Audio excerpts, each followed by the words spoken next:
आज जगामध्ये अशांतता आहे, युद्धजनक परिस्थिती आहे, नैराश्य सर्वत्र पसरलेलं आहे।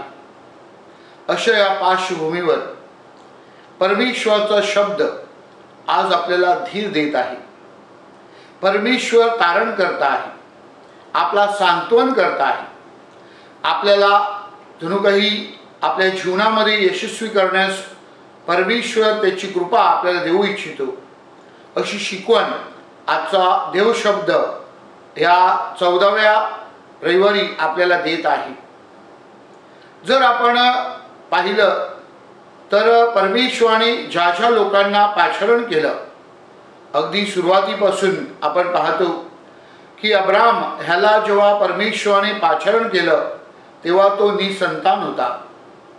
योसेफ याची गोष्ट आपल्या सर्वांना ठाऊक आहे, त्याच्या भावानी त्याला विकलं होतं। त्यानंतर आपण मोशेकडे पाहतो, मोशेला त्याच्याच लोकांनी नाकारलं होतं।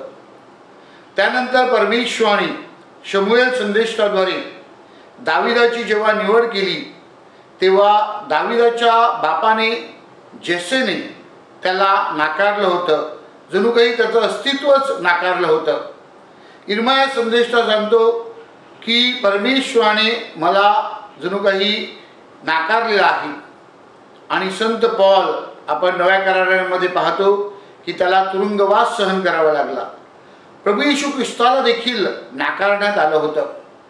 अशी ही नकारात्मक दृश्य जरी असली तरी परमेश्वर कशा प्रकारे त्याचं परिवर्तन करतो आणि परमेश्वर कशा प्रकारे त्याचं शिकवण जे आहे आणि त्याच्या ज्या योजना आहेत त्या पूर्ण करतो हे आपण बायबलमध्ये वारंवार वाचत असतो।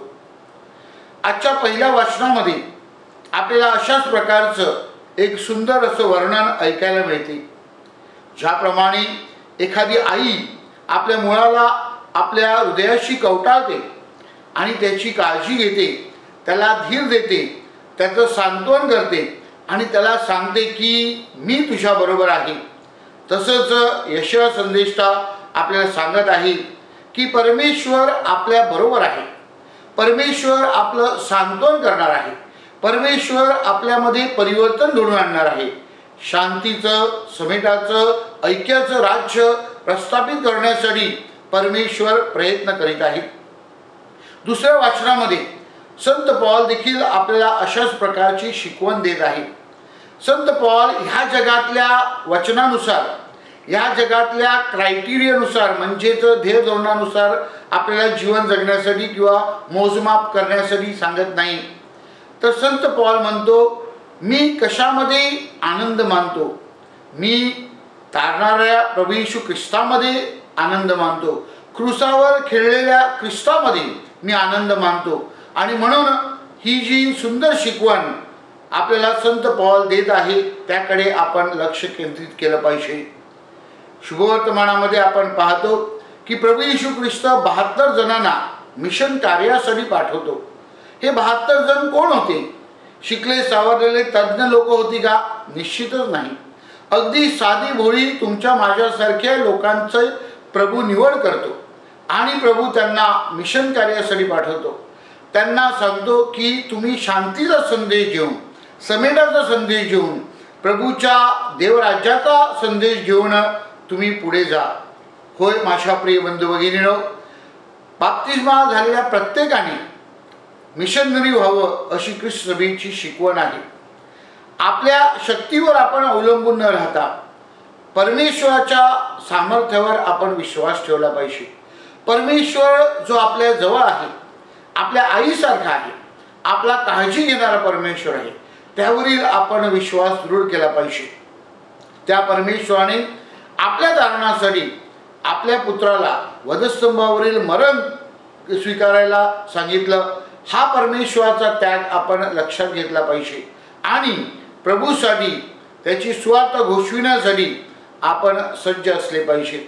जरी आपल्याला विरोध झाला, जरी संकट आली, तरी प्रभू आपल्याला शुभवर्तमानामध्ये सांगत आहे की घाबरू नका, भिवू नका, कारण मी तुमच्या बरोबर आहे।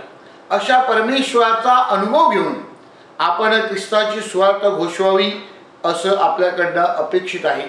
आणि म्हणून प्रभू आपल्याला सांगतो की आपल्याला या जगातील यशावर अवलंबून राहू नका, तर आपण परमेश्वर बरोबर आहोत का?